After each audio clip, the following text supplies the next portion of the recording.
This afternoon, our first panel, Prolonged Wars, Resilience, Rebuilding, and Regional Security, will focus on the current realities, long-term impacts, and strategic options resulting from prolonged war, with a focus on Afghanistan, the U.S., and implications for global security. I'd like to welcome back our most experienced moderator. Right. Luke Knittig, who is, once again, the Senior Director of Communications at the McCain Institute for International Leadership. Thank you very much. Welcome back from lunch. An important panel. I appreciate you diving into it. I'm kind of thinking back to General Allen just speaking before this and how inspirational and on point that was, although aspects of that really focused on the future and some pretty big ideas like artificial intelligence and other things. And I think about Afghanistan and the prolonged wars and things that not exactly bringing us right back down to earth, but that are really right in front of us and kind of the here and now. So I appreciate your attention, and I appreciate the folks that we have today to talk about it. At one time, this panel was also going to include the ambassador from Iraq.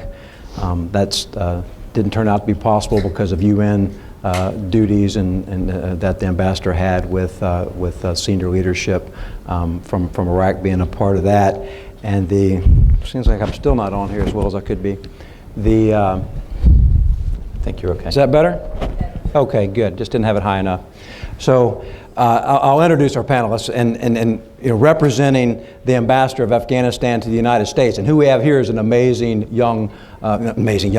leader in her own right. But if you haven't caught up to the ambassador of Afghanistan, she is tremendous. So I had the honor of her speaking at the McCain Institute last week, and she's in a lot of places. She couldn't make it here today, but boy, did she send a powerful representative, and that's Miss Angiza Nasiree. She's the political counselor of the Embassy of Afghanistan. You, of course, have her bio, but she's been in top positions for several years: foreign ministry, justice reform, kind of on it goes, super active, and right from the start of where there was trouble in Afghanistan, she's been involved and been a force for good. So we absolutely are thrilled to have her perspective. And you met General Jones already earlier as a moderator, but think of his position, and many of you, I don't need to tell you this, but it still amazes me to be Chief of Staff for Central Command. And Central Command, it's hard to think of an entity that hasn't been more central to things around the globe. And when you're Chief of Staff,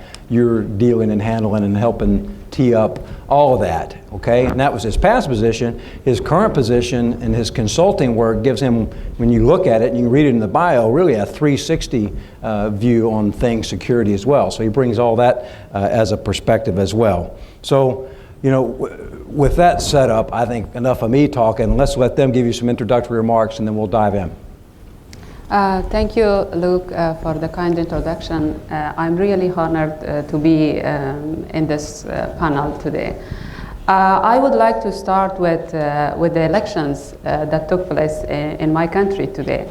It marks a very important day in the history of Afghanistan. We are experiencing another democratic process in the country through holding the presidential election. As you may know that it is the first time that the government of Afghanistan has the full responsibility of this election, both in terms of security and funding, management, all those. And so far as I was following the reports from my country, I found it really successful. The security preparations went well and answered well. We had some minor challenges still, but it was not that big that existed in the past. And also,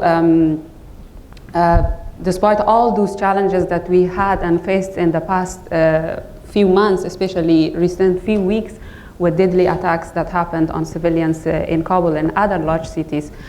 Today, millions of people participated in this process. I saw people, youths, women, both included women, senior citizens of Afghanistan, those people with disabilities, they went and participated. I saw the picture of a man who lost his left finger in 2014 elections by the Taliban because he used his right to vote. And this time it didn't stop him, so he just went and used his right hand and he voted, which is very encouraging and very powerful for the people of Afghanistan. So watching all those events today in the country, I am also becoming more optimistic about the future of Afghanistan and about the Afghan peace process. Election has been a priority for the government of Afghanistan for several reasons. First of all, because it will enable the new government to with more capabilities and responsibility to negotiate with the Taliban and to represent the people of Afghanistan in the next potential talks with the Taliban. It is the best way for the people of Afghanistan to express their view for their future. It enables them to consolidate their political, social, and economic views for their future. So at the meantime, it has a very strong message to the Taliban as well, because it shows that the people of Afghanistan do not go back. They are ready to take any risk to elect their government and a democratic government, and to make the future better for themselves and for their children and the generation to come. So if the Taliban are interested in lasting peace in the country, they also should show their will for the people of Afghanistan. They denounce the violence against the civilians and enter the talks with the Afghans. So the people can understand that the Taliban are really serious in their peace talks and trust them, because without the trust of the people of Afghanistan, the majority people of Afghanistan, this peace would not be successful. So with that, I will stop here and looking forward to your questions. And it raises a few questions, but very great opening. Thank you. General Jones? Thanks, and I'm honored to be here with my co-panelists here. Let me start by saying that the subject of our panel is prolonged wars with an emphasis on Afghanistan. And as I kind of thought about this, the more I thought about it, the more I began to believe that maybe the name of our panel is misnamed. Because when you look at the definition of the word prolonged, it means longer than normal. And I would submit that we may be in a long war, but if you look at this in a historical context, short, decisive wars are the exception to the rule. If you look at warfare over the course of history, there's a reason why we have things named the 30 Years' War, the 100 Years' War, the Cold War, all these other conflicts that went on for extended periods of time. And as I thought more about it, it occurs to me that as Americans, in maybe some other countries in the world, if you look at how we think about war and warfare, a lot of it's shaped by the Second World War. And that was such a catastrophic event that I believe that may have shaped our psyche to believe that what war looks like is the Second World War, and that it is relatively short, really 4 years for the United States, and it ends in a decisive result. But if you look at it in a historical context over lots of wars, that's really the exception to the rule, not the rule. So I think we ought to look at it in that frame. I had a boss one time named General Abizaid, who was roundly criticized for calling this conflict that we're in right now the Long War. And here we are almost 20 years later, we're still engaged in it, and it doesn't necessarily have an end in sight. So given that framework, we have to understand that in a long war, it is very unlikely to end in unconditional surrender by one of the adversaries. That is most likely that these wars end in a negotiated settlement, which is pretty normal. because the options are either unconditional surrender or you eliminate the entire group of people. I think it's probably the last group that happened to were the Hittites or something like that. So, so we ought to expect that this has to end in some sort of negotiated settlement. Now, what has to happen in order to achieve a negotiated settlement? And I would submit there are 4 things. The first thing is unrelenting pressure on the adversary in order to make the best alternative for their future a negotiated settlement, not continued warfare. I think the second thing that has to happen is that we have to enable the government, whoever that government is, I'm not sure what the results of the election will be, but whoever the government is, enable them to have sovereign control over their territory in order to ensure that they can implement whatever that settlement is that ends the conflict. The third thing I think we have to do is to continue to nurture the coalition of countries that has gotten us to where we are. The United States has not done this alone to get to where we are today in Afghanistan, and wherever we get to in the future will also not be done alone. So we have to make sure that we nurture that coalition to include our Afghan partners that we have been working with, fighting with all this time. And the last thing is we have to ensure that combatant forces don't have a safe haven from which to operate, in which to train, equip forces, plan, and conduct operations from. And so with those 4 conditions, I think we can get to a negotiated settlement and end this particular aspect of the long war, but I think it takes all 4. So I definitely want to pick up on that, and I think it's important to explore at length the security conditions, but I want to circle back to the elections. I think it's notable that it's looking good and that this is really the first time that Afghanistan has done the elections on their own. If I understand correctly, we shouldn't expect a result, clear or otherwise, till later into October. Just something in asking around and preparing for this panel that surprised me, quite frankly, is I don't think we have many international observers over there. Kind of thinking back to General Allen's comments about democracy and how important it is, and I don't know if the prolonged nature of things and the number of elections over there has conspired to not have as many people have the resources or will to come over and help monitor and connect with the election. So that's me maybe talking too much, and you can speak to that if I'm right on that first off.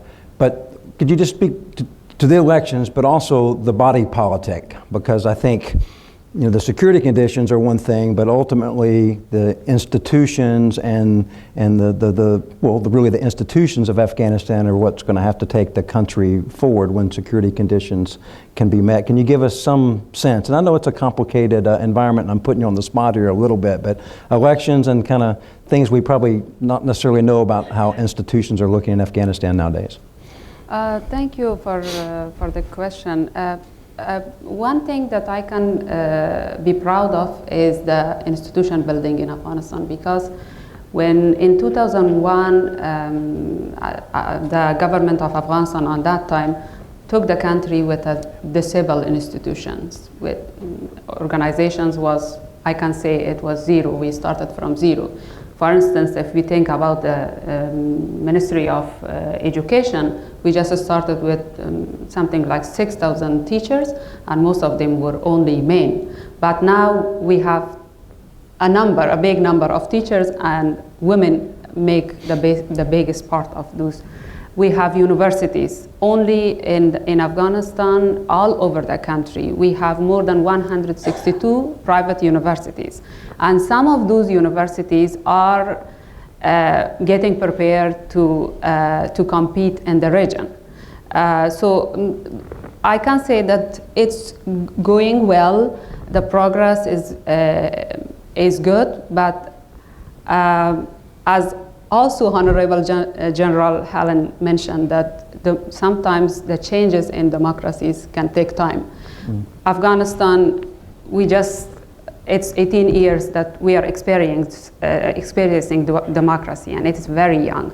But in these 18 years, we have made a lot of significant changes, which would have never be happened without the U.S. assistance and contributions and the international community's contributions. And in regards of the institutions, for example, and political bodies, one of the challenges, unfortunately, we had in the past, it's been the corruption and as well as politics, unfortunately. But despite all those, for instance, if I give we talked about the election, if I talk about the institution building in this term, there have been made a lot of significant changes that address, and hopefully we will not experience the challenges and problems we had in the previous elections. Significant changes in the amendments in the law. So right now we have the commissioners, new commissioners, based on the new procedures and introduction of technology, and also in terms of the corruption and fraud existed on that time. So hopefully this time the technology we are using not affect those. And so far I'm hearing the work of the commission was helpful. They could address the minor problems happened today. So those are some of the examples. But if I talk about the list of the achievements in regard of the institutions, it will be a long list. But right now I can say at least we are working at our ministries and organizations under the international standards. So go ahead. Well, I can't comment on the other institutions of government or the body politic, but I can make a comment about the security institutions in Afghanistan, and that is, number one, there has been a huge investment in sacrifice made by not just the United States, but our coalition partners to try to help build the institutions in the security domain in Afghanistan. And there are some people getting impatient with that, saying, hey, how come we're not done? But the fact is, one of the things I think we need to recognize is that we should not underestimate the amount of sacrifice and effort that Afghans have made to build those security institutions. Because it's probably somewhat unknown for most people, but those sacrifices and that dedication have been immense. And it's been under conditions that I think we underappreciate. You know, when I was a young guy, we used to have an advertisement for DHL or somebody that was a TV spot about building an airplane in flight. And some of you may have seen that. But that's essentially, at the same time, Afghans have been trying to stand up security institutions. They've been fighting a war. Not an easy task to just build security institutions, but to do it simultaneously with fighting a conflict, that is immensely hard. And we ought to give them credit for all that they've accomplished. But the work is not done. And I would tell you that it is in our interest to ensure that those security institutions can, in fact, be fully enabled. And the fact is that they're not right now. There's still gaps in intelligence capability. There's still gaps in aviation. There's still pockets of work that need to be done in the area of logistics and management and so forth that have got to be complete for Afghan forces to be self-sufficient and able to control the sovereign territory of Afghanistan. Because without that, it doesn't matter if you get to a peace agreement that can't be implemented because the government's not in control. And certainly that's in our interest, is to have an implementable peace agreement there. So, I mean, you maybe have preempted my question a little bit, but I'll give you both a chance to respond. I think, the world knows that a potential arrangement, negotiation with the Taliban was on the table.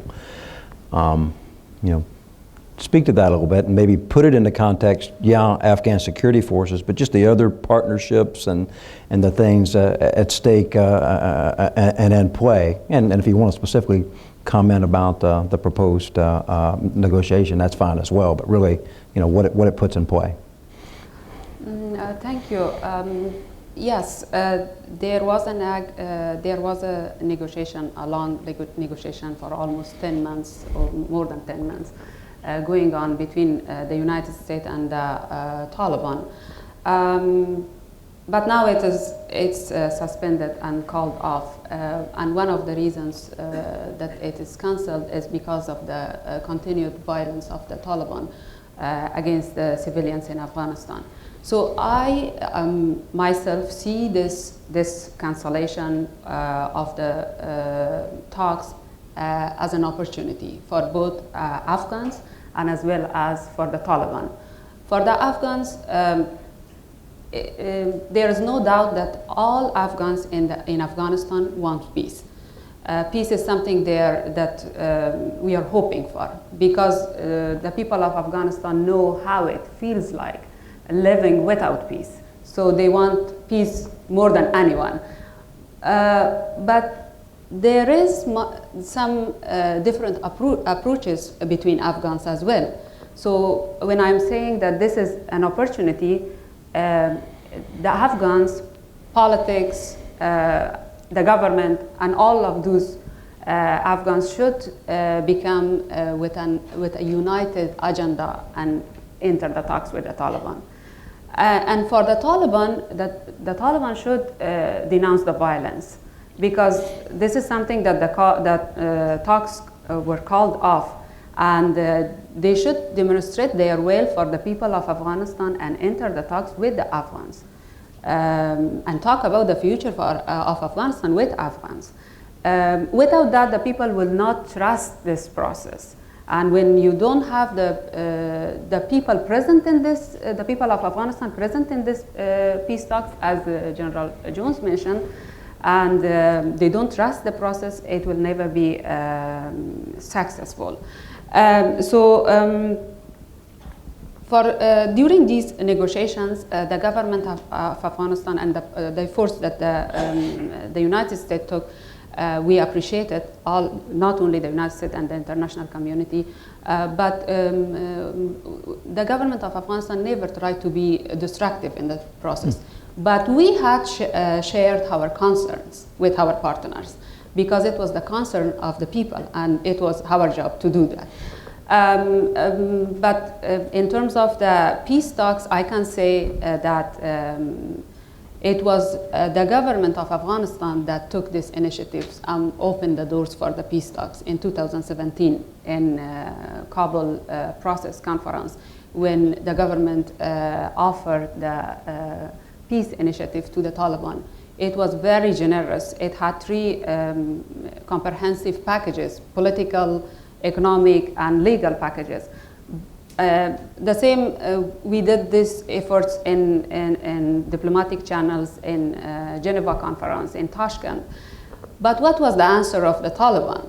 They just started the violence and intensified the violence against the people, and we announced the peace offer, and they announced the fighting season on that time.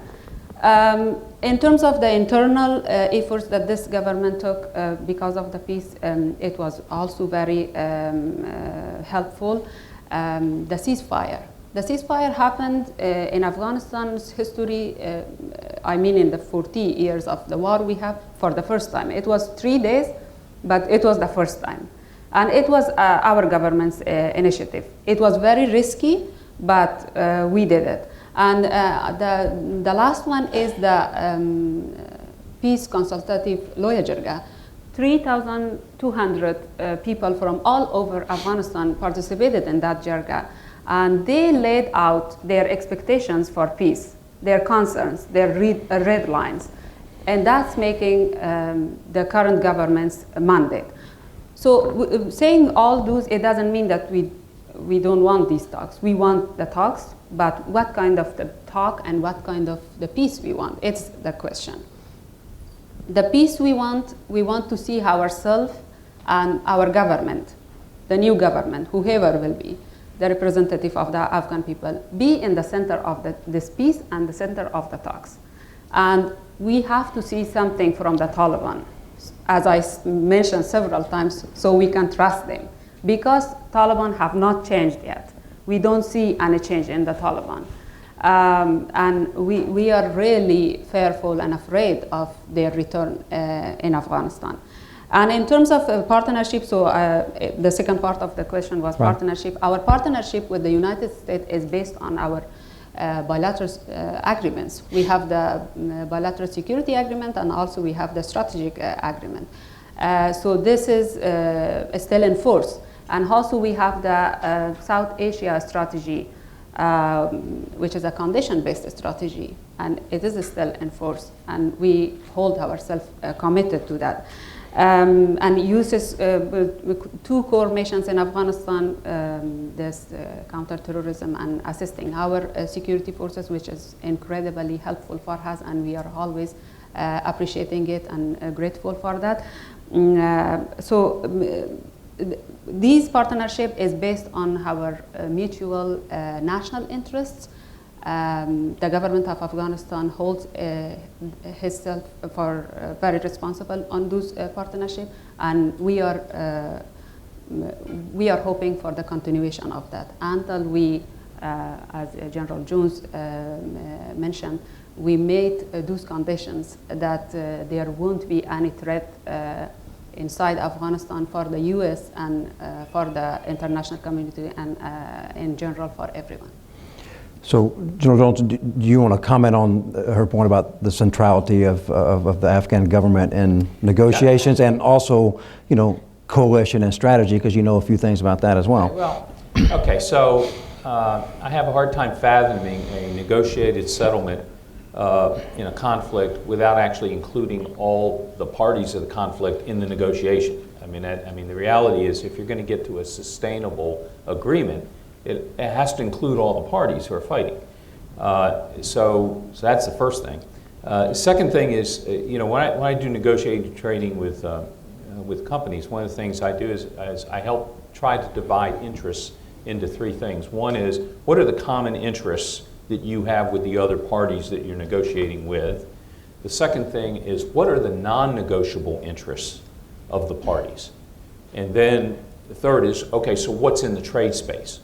And the reality is, if you have non-negotiable interests that are in conflict with each other, well, you're not ever going to get to an agreement because those items can't coexist. So I have no inside information on the negotiations that have been going on. So I don't know what the non-negotiables are, but I know for the United States, what I would feel strongly is our non-negotiable interest has to be that no part of Afghanistan can return to a condition that is not controlled by the rule of law and that becomes a safe haven for extremist groups who have the ability to train, plot, and attack the United States or our interests ever again. And that should be our non-negotiable. I don't know whether it is or not. So, you gave a different take on prolonged, contextual take, but I think you can make an argument that Afghanistan and the effort there, is kind of record-breaking in terms of, if you want to look at it from money, you look at a number of different ways where it is, sets records, and it doesn't look like to me, I'm not trying to really editorialize here, but withdrawals there seems to be real momentum. Troop levels have come down, and I don't really hear anybody at the moment saying, hey, troop levels should go back up. Or maybe I'm wrong about that, and maybe I'm looking at it too simplistically, but if troop levels are to come down, and I don't think that's just a U.S. aspect of it, so I am interested to kind of hearing about the coalition aspect. Where does that leave us on the information and the diplomatic and the economic side of things? Who wants to jump on that? Well, I'll certainly take that on. First thing, I actually believe in this Clausewitzian theory that says war is an extension of politics by other means. And so I could be wrong, but it would seem to me that it's very seldom that you go to war for only a military ends, but you're actually trying to achieve a political end. What the military does is it enables someone to get to the point where you can achieve that political end. Again, I know what I think the non-negotiable ought to be for our end state, but the bottom line is, in order to do that, those four elements that I talked about, and including an unrelenting pressure on your adversary, is necessary in order to make sure that they have a reason to negotiate. And so that's why, to me, I'm going to be honest with you, and again, I'm nonpartisan, I'm not trying to be political or anything else, but you know, when there's an attack by the Taliban that ends up with a casualty of a U.S. service member, as tragic as that is, not only do I not think that it's not a reason to end negotiations, unless there was an agreement already for a ceasefire that's in place, or some other agreement that's been made that maybe we don't know about. But I'm not surprised by it, because I would expect that during the course of the negotiation, our adversaries would be trying to do the same thing against us that we should be trying to do against them. And that is, we should be in relentless pursuit of enemy combatants until there's an agreement. So yes, we can withdraw unilaterally. What does that mean? Well, it number one takes away one of the items of leverage that we have in any negotiation, and I think without that leverage, the odds of getting to a negotiated settlement are minor. The second thing is, we've been down this road before, okay, and that is we decided to execute what, in my judgment, and a lot of military people's judgment, was a precipitous withdrawal out of Iraq. We created a vacuum that was very quickly occupied. It created a new problem, and there we were right back in again. So you can unconditionally withdraw yourself, and it may give you a feeling that you've ended the conflict for yourself, but it doesn't end the conflict. And in this case, I think because of the implications of this conflict on our own interests, all it does is circle us right back around to where we're going to be in the position of having to continue to deal with it. Okay, Angiza? I just want to add that in terms of withdrawal, the real withdrawal in Afghanistan happened in 2014, which a big number of troops left Afghanistan. And it was a very tough situation for Afghans, because three political, economic, and military transition happened at the same time. It was very difficult for us and was very expensive. But from that time, our security forces has the responsibility of fight against global terrorism in the forefront. Again, as I mentioned before, we are very grateful for the assistance we receive from our strategic partner, the US, which has been very helpful for our security, especially in terms of intelligence, information, and air support. This has made our security forces to be capable to defend the country and secure our people. In my view, the conditional-based withdrawal would be the best option, because unilaterally doing this, I think it will have big challenges for both Afghanistan and the region, and for the United States, because right now Afghanistan is fighting with 20 or more than 20 terrorist organizations, including ISIS and Al-Qaeda. ISIS is not only a threat for Afghanistan and the region, it's a big challenge for the West as well. So that's why I'm saying that withdrawal, which is condition-based, and it is also according to the South Asia strategy we have, and a withdrawal that be planned and coordinated with the government of Afghanistan will be helpful. The withdrawal should not be a condition for the Taliban in the talks or in the deal, because they will use it as a leverage, and their supporters in the region will use it as a leverage. So if the two governments work together in this regard, I think it will be much better and helpful for the security of everyone.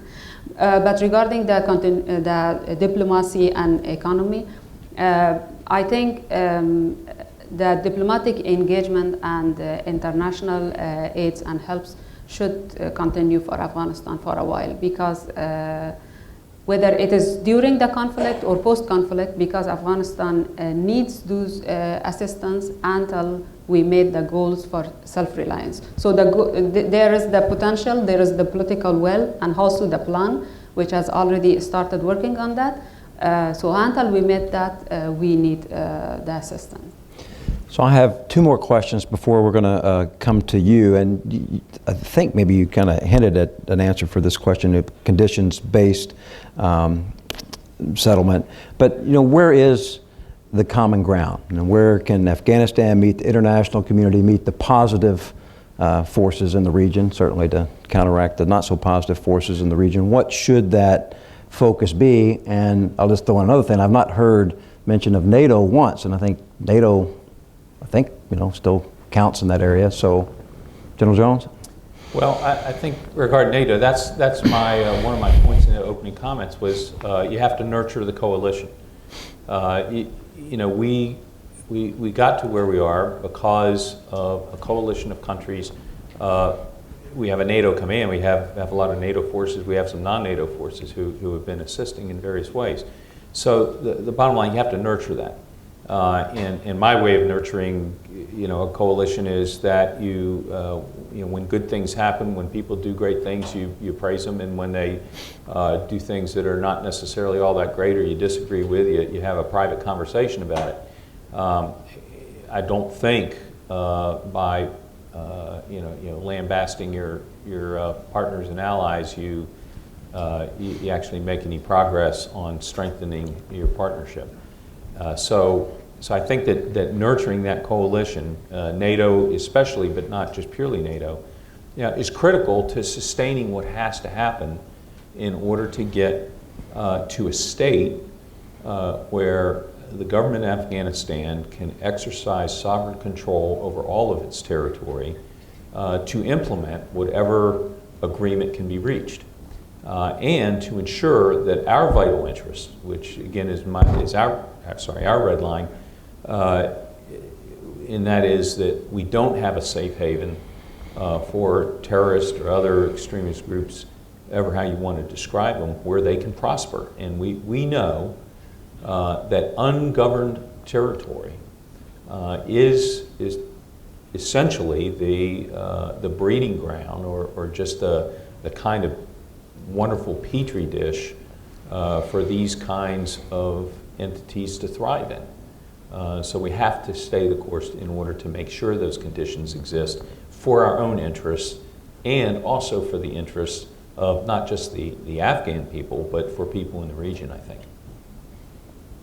I totally agree. I think the common ground is counterterrorism, which again, it can be possible through cooperation among all stakeholders in this conflict and as well as in making peace in Afghanistan.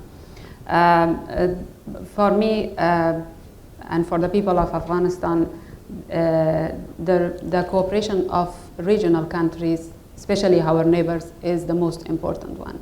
Because as far as I know, they all, at least they are saying that they want peace and stability in Afghanistan. But again, they are coming with different approaches that will not work. So they should have a united approach or one strategy for Afghanistan in one address. Different addresses may not work and not helpful. Afghanistan's stability is in benefit of all those countries, especially our neighbors. I can divide this being Afghanistan's location, geographic location. I can say that Afghanistan can be an opportunity for the region and also a liability.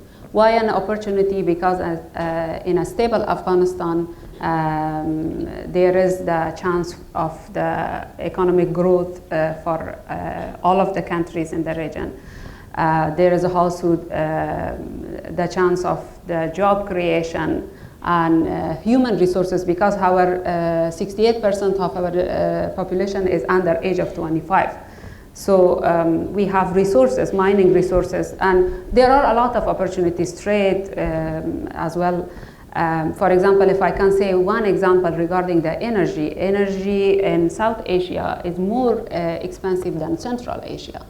But if Afghanistan becomes stable and we can be able to transfer energy from Central Asia to South Asia, this would be helpful and in benefit of every country. When I'm saying it's a liability, it is because of the security challenges.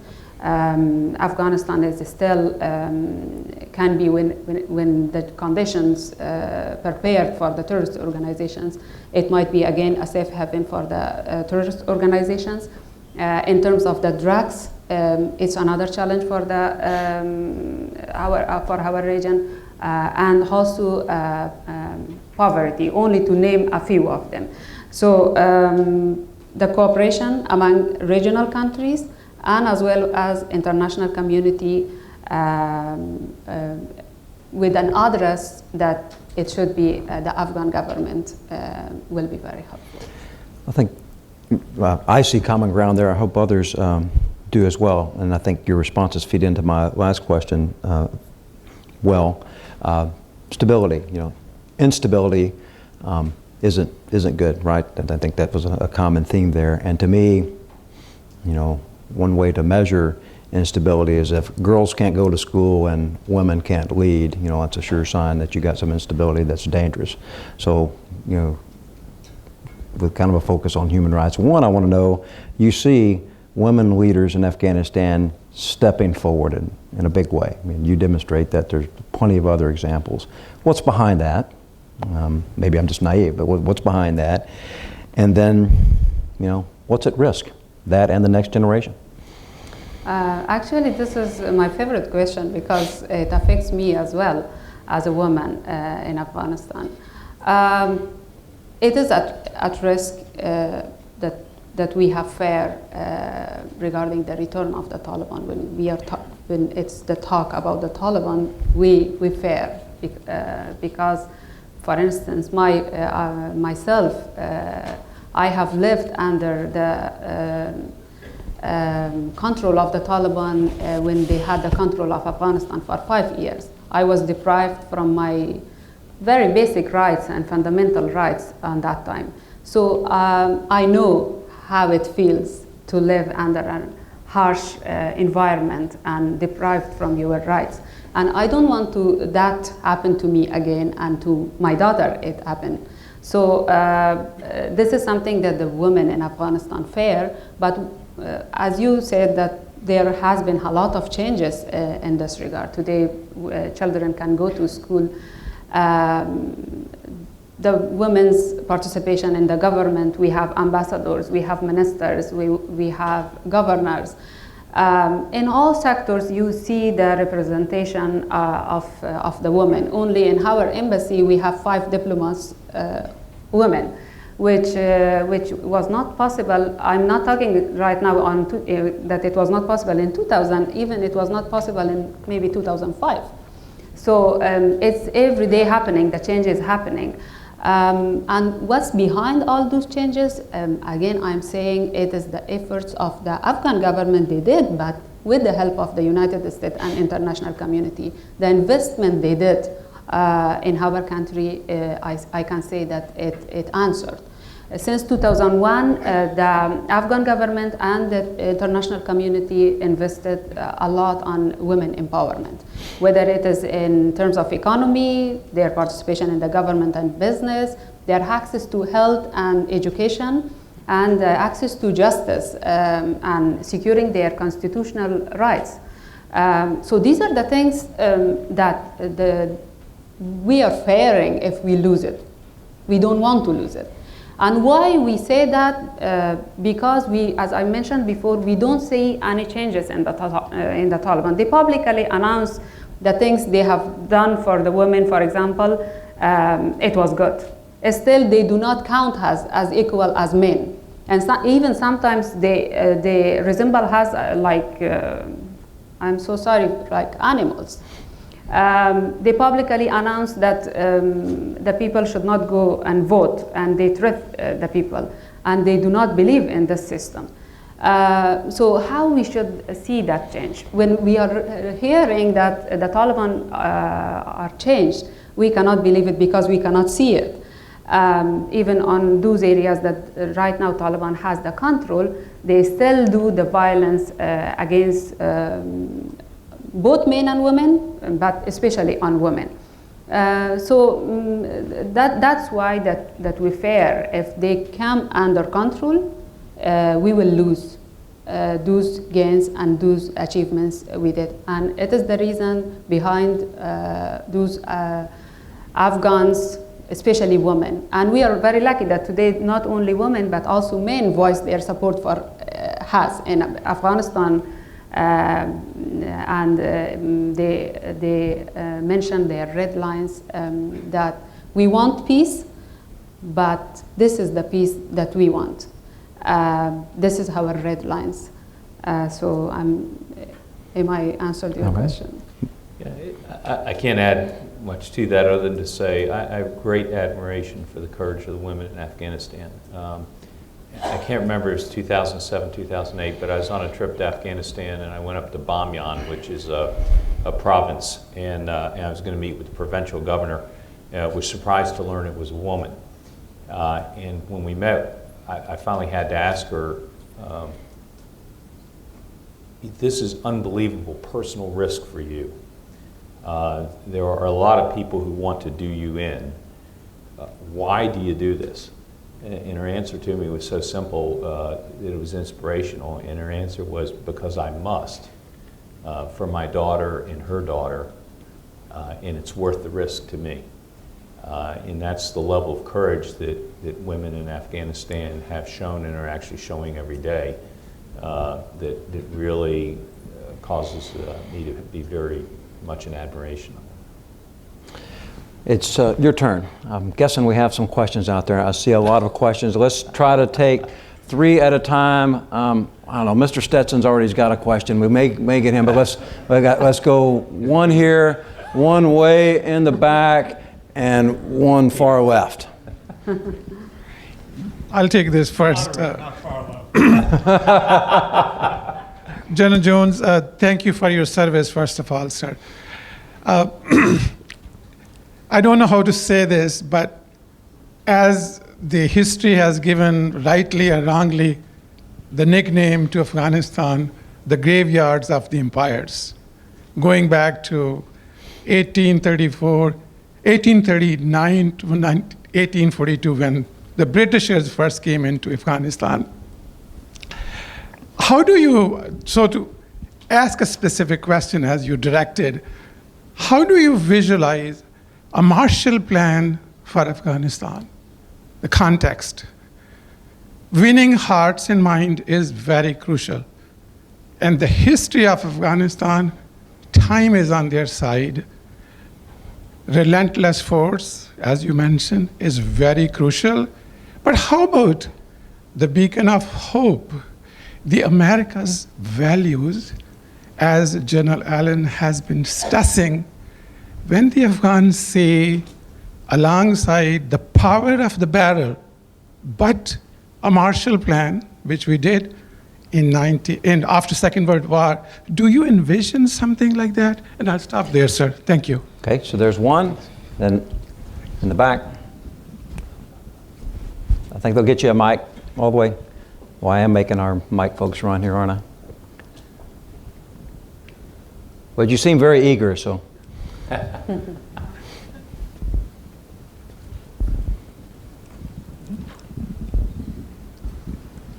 Hello. So I'm a senior in high school, and Well, go ahead and give us your name, gosh. Brendan Davis. Okay. So from my view, in the status quo, the Taliban derives a lot of power from the conflict. There's a lot of instability, which terrorist organizations often thrive on. They're able to recruit new members, participate in illegal arms trades. They literally have like their own like small personal army.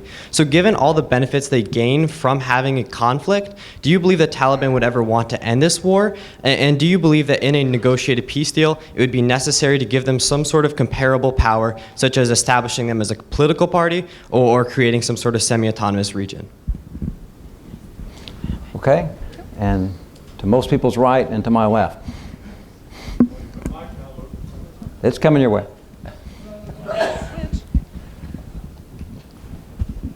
Thank you. Look, thank you. I just want to make a comment. I sat next to your wonderful speaker on your right at lunch. I made a comment to her. I worked very strongly for a period of 10 years in Iraq and Afghanistan, from 2002 forward as chairman of IFIS, which is the organization that ran the electoral process. And I was describing in Iraq, it was a struggle to get women to be allowed to be recognized.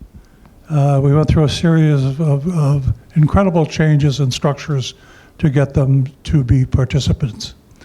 In Afghanistan, the women simply took charge.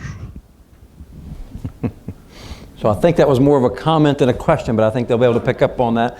But good just the same. So, if I'm summarizing correctly, Afghanistan, tough place, graveyard, folks haven't done so well there in the past. There's a lot of history. Does it take a Marshall Plan or equivalent? Taliban, can you trust them? Could they be any kind of a viable political entity going forward? And should women just take charge overall? They're already talking. Okay. Well, for the first question, I understand the nickname Graveyard of Empires. I think there's a couple significant differences. One is the United States is not an empire. That we're in Afghanistan not to conquer the country, but in order to create conditions where the people of the country can govern themselves and we can lead. We have no desire to hold an inch of Afghanistan territory other than, I guess, the respect for our embassy or something like that. But the reality is that we're significantly different from the empires that have tried to exert control over Afghanistan in the past. The second difference is we have a willing partner in terms of a government that's in Afghanistan who all they ask for is our assistance in order to help them become self-sufficient. So I think the situation's a little bit different. It doesn't mean that it's easy, that it's not long, it's not hard, but it is significantly different in a historical context, I think. In terms of a Marshall Plan, I don't know if we need to put a name on it or not. Maybe we would have been better off if we had put a name on it.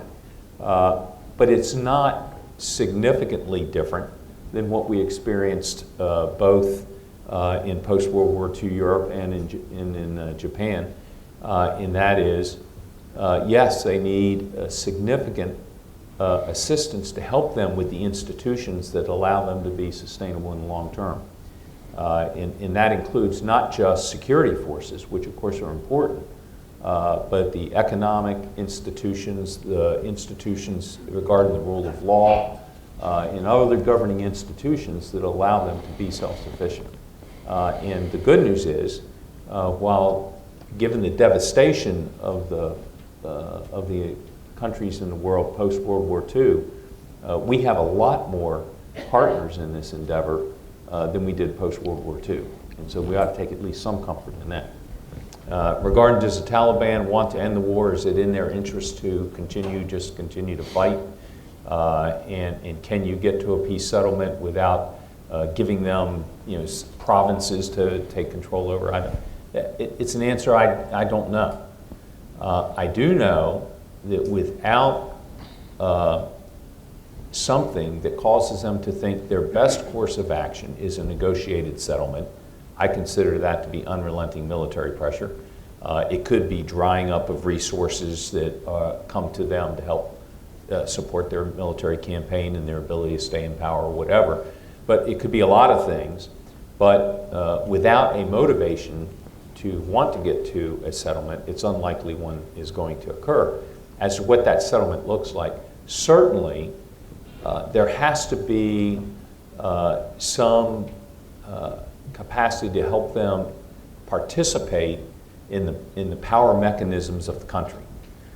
They can't be disenfranchised, in other words, and be expected to abide by some sort of settlement. So they have to have a stake in whatever that settlement looks like. It may not be territory, it may be participation in the governing process, it may be protection of rights, and it may be all the above and a lot more. But I think that it's unknown whether or not the conditions right now have motivated them to want to have a negotiated settlement that they will honor, because that's the other half of the equation. I want to add that, as General Jones mentioned, from our perspective, from the perspective of the government of Afghanistan, the U.S. Has not invaded Afghanistan. And the U.S. is there as a partner to help us in the fight against global terrorism. And the U.S. presence in Afghanistan happened based on the consent of our government. And secondly, the war that we are dealing with, especially the last 40 years war, is something that has imposed on us. And if the external factors that today we are facing with these challenges in Afghanistan, and those who support this behave better and good, I think there will be a chance for us to stop this war as soon as possible. And also, regarding the Taliban's aim is not peace and stability in Afghanistan. What they are doing now, it is it is because of the power and reestablishing the emirate, something that we don't want. The people of Afghanistan, despite all the fear and terror the Taliban and anger the Taliban has given them, the people has shown their will that they are ready to talk with the Taliban and integrate them to the society. But they are not ready to be under the control of the Taliban. This is not something that will happen in Afghanistan again. And I personally do not trust the Taliban, at least now. Because I haven't seen anything from them, so I can trust them for my future. And the only thing that may work for the Taliban, that they should be ready to stop this war and come to a peace agreement with the Afghan people, is the pressure, military pressure, and also through the diplomatic challenges that we have done with the help of the United States. And after the South Asia strategy announced, it was very helpful for Afghanistan, because it helped for the Taliban. At least they became ready to talk with the US. This was because of that pressure. And also the pressure that was put on the regional actors of this conflict we are facing in Afghanistan. So now it is the first time that we are hearing from some of those supporters that they have made the Al-Qaeda and Al-Qaeda terrorist organization, and also some other terrorist organization that are fighting in Afghanistan. Now they are saying that, at least. I think the pressure should be continued. And for the last question regarding the women, I think it was a comment. We already have the charge. We've run out of time. I hope you'll agree with me. The very rich, meaningful conversation. I learned something. I hope you learned something. I hope we'll stay engaged. How about a big round of applause for our panelists?